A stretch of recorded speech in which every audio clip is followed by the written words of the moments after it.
Hey, I'd like to welcome you to another episode of Mission Matters. My name is Adam Torres, and if you'd like to apply to be a guest in the show, just head on over to missionmatters.com and click on Be Our Guest to apply. All right, so today is a very special episode. And if you're watching this and not listening to it in your car, you could tell I'm smiling from ear to ear. I've been trying to get Neil Patel in the show for maybe a year, maybe years. I don't know how long it's been, but for those of you that don't know who Neil Patel is, he's the co-founder of Neil Patel Digital. He's a New York Times bestselling author. Wall Street Journal calls him one of the top influencers on the web. Forbes calls him one of the top 10 marketers. I call him somebody that I look at from afar at his work on, hey, what do I do? How do I scale my business? And now having him on the show, I get to pick his brain directly for our audience. So first off, Neil, welcome to the show. Thanks for having me. All right, Neil. So every episode we start the same as our long-term listeners know, and we like to call that our Mission Matters Minute. So Neil, we at Mission Matters, we amplify stories for entrepreneurs, executives, and experts. That's our mission. Neil, what mission matters to you? Helping businesses grow. We just love it, seeing them get more leads and sales, seeing people succeed, seeing companies hire more. It's a great feeling. Hmm. Well, great to have you on. And I guess just to get us kicked off here, I mean, when did you know digital marketing was for you or just marketing in general? When did you know? So I'm 38 now. I knew by the time I was 16. Wow. Started my first business around 15 and a half, started getting into marketing. By the time I was somewhere, mid 16s, I really fell in love with marketing. I just kept going. But it's just crazy to think about, it's 22-year journey roughly. What kept you in the game, like in those early things? Like, because maybe you're different, but when I was 16, I had other interests. I had other things that I was trying to sell, other businesses, other things that I obviously didn't stick with. I don't even know if podcasting was around back then. But how did you know it was the one? I didn't, but I was just in love with it. So it was my first love, my first child, and just kept going. And similar to most young people, I had ADD. I tried doing too many things, too many businesses. A lot didn't work out, but they all revolved around the marketing space. And, I'm quite happy and content now and just keep pushing forward. What was one of those? And I asked you this question specifically because I know there's a lot of people, especially young entrepreneurs, just getting started when something, they fell in love with an idea or something else and they had to kill it. Like, what was one of those early ideas where you were like, thought that was going to be a little bit better than it was? It had to end that one. Yeah, I've had a lot of those. Some of my earlier ideas that I thought would have been amazing were like try to create a cloud computing company back in the day before it was really popular. Great idea, poor execution. Try to create an analytics company that just did general site analytics, and then Google Analytics came out literally a few months before I released mine for free. So So you're early on these things, man. bad timing there. But look, you live and learn on some of these things, and had quite a bit of fun doing all this stuff throughout the years. Just So, you can't predict what's going to work or not. Some things go wrong, some things don't. Like look at YouTube. yeah. YouTube did well, but there was a few other players that were doing the same thing as YouTube who Mhm. came out earlier, who got bloody and had to deal with all the lawsuits and legal issues, and then it paved the way for YouTube, right? A lot of it is just luck and timing. Yeah. What are some other platforms right now? So speaking of like a YouTube, like what are some other platforms that you follow right now that you find that are interesting? Like that might be in some of the earlier stages, if you will. So I actually look at it the other way. I don't look at the Mm. earlier stages. I look at the ones that already have adoption. So I'm mainly on X, Instagram, TikTok, Hmm. YouTube, LinkedIn, and Facebook. Yeah. And I go where the attention is. Now, there's a lot of platforms that keep popping up. I Mhm. let them go and do their thing. When they become popular, that's when I go and I start leveraging them. Yeah. Because there's a new platform every other day, right? Not literally, but you guys get the point. There's a new Oh yeah. platform popping up all the time. And it's just too many platforms to be on. According to Demand Sage, the average user is on 6.6 social platforms. Hmm. So I stick with around six and I pick the bigger ones. Yeah.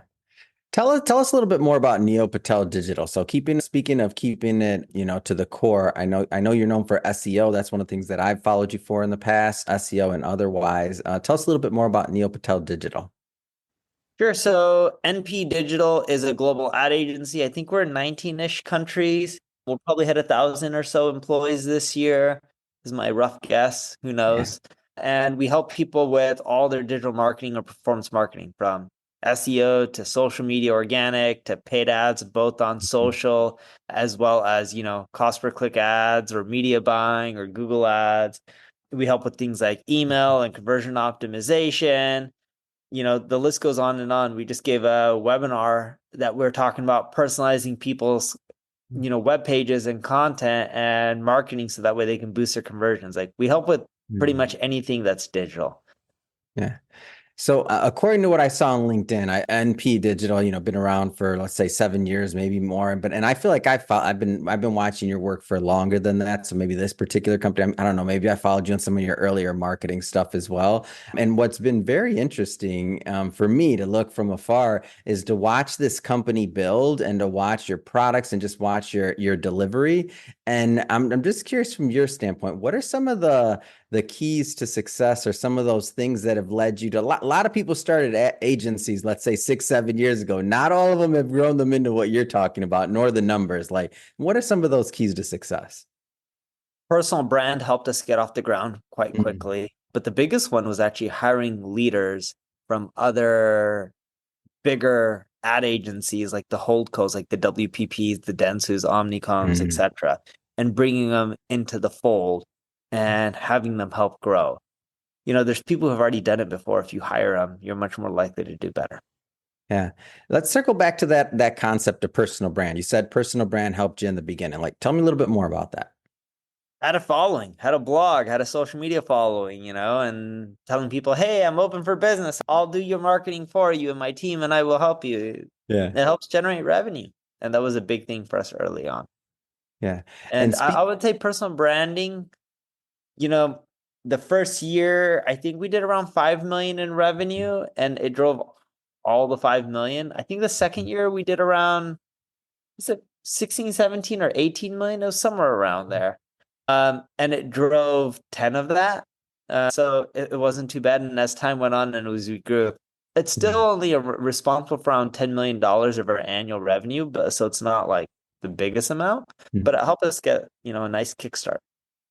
Can you talk to me about, obviously you've benefited from it and you're talking about it now, but for those that maybe haven't gone down that personal branding route or maybe still don't even kind of know what that concept is, like talk to me a little bit more about personal branding and its importance. Yeah, people resonate with people. And if you can build Mhm. a brand and people like you, you're going to end up generating sales. That's why Kylie Cosmetics did well. That's why Fenty, from Rihanna has done well. That's why Jordans have done well. And, the list goes on and on. That's why people like Tony Robbins do well. And no Mhm. matter what he's touching, or Gary Vaynerchuk, Yeah. personal brand's powerful. Why not Yeah. build one? I don't think it's as good as a corporate brand, but that Mhm. doesn't mean that you can't have both. Hmm. And speaking of to the corporate leaders out there who maybe, they already have a successful business, but they're, let's say, lacking on the personal branding side of it. Is that important still? If your business is big enough, you don't need a personal brand. Yeah. Personal brand is great to get you kickstarted. I don't think it helps grow organization in its later stages as much. It Mhm. helps in more in the earlier stages. I still think it's great, but if you already have a big corporation, you Yeah. know, it doesn't help as much as one would think.